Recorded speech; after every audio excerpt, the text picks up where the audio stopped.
Baik, bismillahirrahmanirrahim. Assalamualaikum warahmatullahi wabarakatuh. Pada kesempatan kali ini, kami akan melakukan video presentasi dari mata kuliah Strategi dan Media Pembelajaran mengenai literatur review dari pembelajaran jarak jauh yang relevan untuk siswa SMK di masa pandemi untuk memenuhi tugas strategi dan media pembelajaran yang diampu oleh Bapak Dr. Rian Arthur, Magister Pendidikan. Sebelum dibahas lebih lanjut, izinkan kami untuk memperkenalkan diri. Kami dari grup A-Sesi 1, perkenalkan nama saya Ina Febrianti.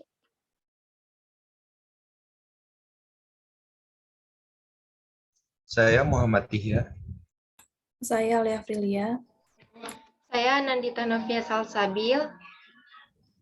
Dan saya Bagus Setiawan. Ya baik, boleh dilanjut. Pada literatur review kali ini, kita akan membahas terkait pembelajaran jarak jauh yang relevan untuk siswa SMK, tepatnya di masa pandemi, dengan tema Definition, History, and Theories of Distance Education. Pada pembahasan yang pertama, akan dibahas oleh Bagus, lalu dilanjut oleh Anandita, dilanjut dengan dilanjut dengan Alia, dan yang terakhir oleh saya sendiri. Baik, diberikan kepada Bagus. Pada masa pandemi COVID-19, tentu saja hal tersebut sangat mempengaruhi berbagai macam sektor. Salah satunya ialah sektor pendidikan. Hal ini membuat sekolah maupun perguruan tinggi terdampak dengan adanya pandemi, yang pada akhirnya pemerintah melakukan sebuah kebijakan pembelajaran jarak jauh atau yang dikenal PJJ. Pembelajaran jarak jauh didefinisikan sebagai pembelajaran yang dilakukan dalam lokasi yang berbeda antara guru dan dengan peserta didiknya, yang dibantu dengan sistem telekomunikasi interaktif, LATIP 2021. Pembelajaran jarak jauh berkaitan dengan belajar mandiri, karena pada sistem pembelajaran jarak jauh, sebagian besar kegiatan belajar dilakukan mandiri, namun tetap dengan bimbingan dan bantuan terbatas dari pendidik. Warsita 2015.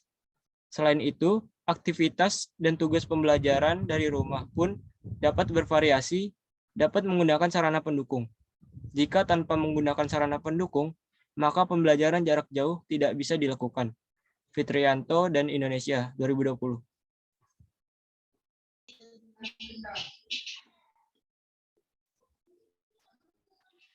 Sejarah pembelajaran jarak jauh berkaitan dengan masa penjajahan yang dialami oleh Indonesia, yang mana rakyat sangat sulit untuk menempuh pendidikan. Oleh karena itu, pemerintah mencari sebuah terobosan baru melalui pembelajaran jarak jauh yang pada awalnya diselenggarakan dalam bentuk sistem korespondensi, siaran radio dan audio, serta surat menyurat. Lahirnya sistem PJJ di Indonesia didorong oleh adanya kesenjangan antara tingginya kebutuhan masyarakat terhadap pendidikan dan terbatasnya sarana prasarana. Pada pertengahan tahun 1800, sistem pembelajaran jarak jauh atau distance learning juga dikembangkan di Amerika Serikat, Jerman, Prancis, serta Inggris. Pada tahun 1840, Sir Isaac Pitman mengajarkan jarak jauh menggunakan surat, dan pada tahun 1980-an, International Correspondence Schools atau ICS dengan membangun sistem atau metode perkuliahan home study courses. Kala itulah cikal bakal dari sistem pembelajaran jarak jauh atau distance learning yang sekarang dan berkembang menjadi e-learning.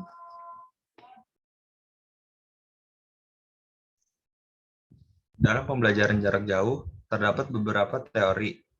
Yang pertama, teori studi independen oleh Charles Wedemeyer, yang mengatakan bahwa esensi dari pembelajaran jarak jauh adalah kemandirian siswa dari siswa tersebut. Wedemeyer mencatat 4 elemen dari setiap situasi belajar mengajar, yaitu seorang guru, seorang pelajar, atau sistem atau cara komunikasi, dan sesuatu untuk diajarkan atau dipelajari.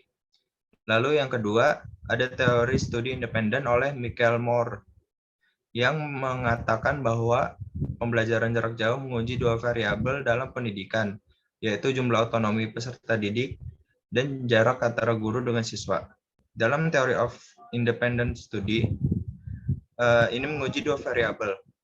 Yang pertama, pemberian komunikasi 2 arah atau dialog, beberapa sistem atau program menawarkan jumlah komunikasi dua arah yang lebih besar daripada yang lain. Yang kedua, sejauh mana suatu program responsif terhadap kebutuhan atau struktur pembelajaran individu. Lalu yang ketiga, teori industrialisasi pengajaran oleh Otto Peters yang mengatakan bahwa pembelajaran jarak jauh sebagai bentuk pengajaran dan pembelajaran industri.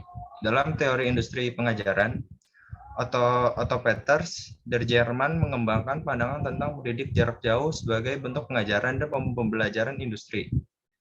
Dia menyatakan bahwa dari banyak sudut pandang, pendidikan konvensional, lisan, kelompok adalah bentuk pendidikan pra-industri.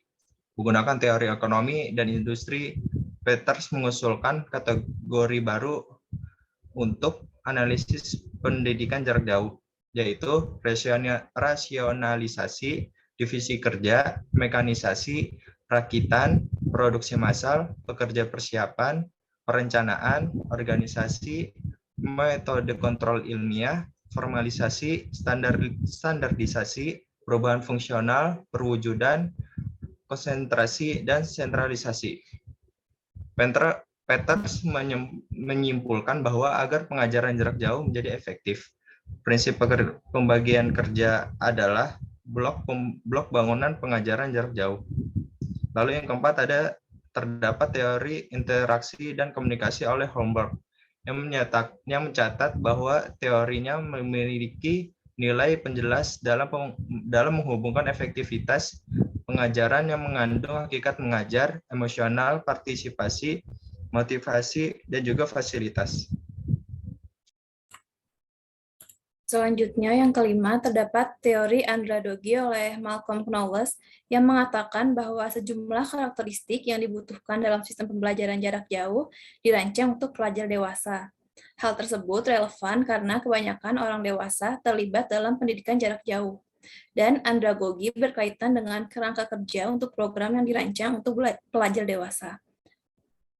Inti teori ini yaitu gagasan bahwa pencapaian kedewasaan berjalan seiring dengan orang dewasa yang datang untuk melihat diri mereka sebagai individu yang mengarahkan diri sendiri. Yang keenam, terdapat teori kesetaraan yang didasarkan pada definisi pembelajaran jarak jauh sebagai pendidikan formal, di mana kelompok belajar dipisahkan dan sistem telekomunikasi digunakan sebagai penghubung. Teori ini didasarkan pada definisi pendidikan jarak jauh sebagai pendidikan formal berbasis institusional di mana kelompok belajar dipisahkan dan sistem telekomunikasi interaktif digunakan untuk menghubungkan pelajar, sumber daya, dan instruktur. Yang ketujuh, ada teori kerangka teoristis yang intinya menjelaskan bahwa pendidikan yang sukses membutuhkan reintegrasi dari dua tindakan, yaitu intersubjektivitas guru dan pelajar, serta pengintegrasian sebuah tindakan. Konsep pendidikan jarak jauh yang dimaksud oleh Kagan adalah pemisahan tindakan pengajaran dalam waktu dan tempat dari tindakan pembelajaran di mana belajar dan mengajar terjadi harus diciptakan kembali secara artifisial. Yang terakhir, kedelapan, terdapat sintesis teori dari Hilary Peraton. Teori Peraton tentang pendidikan jarak jauh terdiri dari elemen-elemen dari teori komunikasi dan difusi yang ada, serta filosofi pendidikan. Ya, baik. Selanjutnya, di masa pandemi COVID-19 ini, sistem pembelajaran jarak jauh sangat diperlukan sebagai salah satu kebijakan yang dapat meminimalisir meluasnya kasus COVID-19. Hal ini juga merupakan sebuah upaya untuk memutus penyebaran mata rantai dari COVID-19 ini. Melalui penjabaran pengertian pembelajaran jarak jauh di atas, dapat kita simpulkan bahwa pembelajaran jarak jauh ini sangat relevan yang digunakan untuk siswa SMK, yaitu menggunakan bantuan media pembelajaran interaktif, salah satunya menggunakan media pembelajaran flashcard. Media flashcard itu sendiri merupakan salah satu media pembelajaran yang berbasis visual yang termasuk ke dalam media grafis non-proyeksi yang dapat menyampaikan materi atau informasi melalui simbol-simbol visual menurut Atika Harani 2018. Seperti yang kita ketahui, bahwa kegiatan pembelajaran di SMK ini lebih banyak kegiatan prakteknya dibandingkan dengan teori.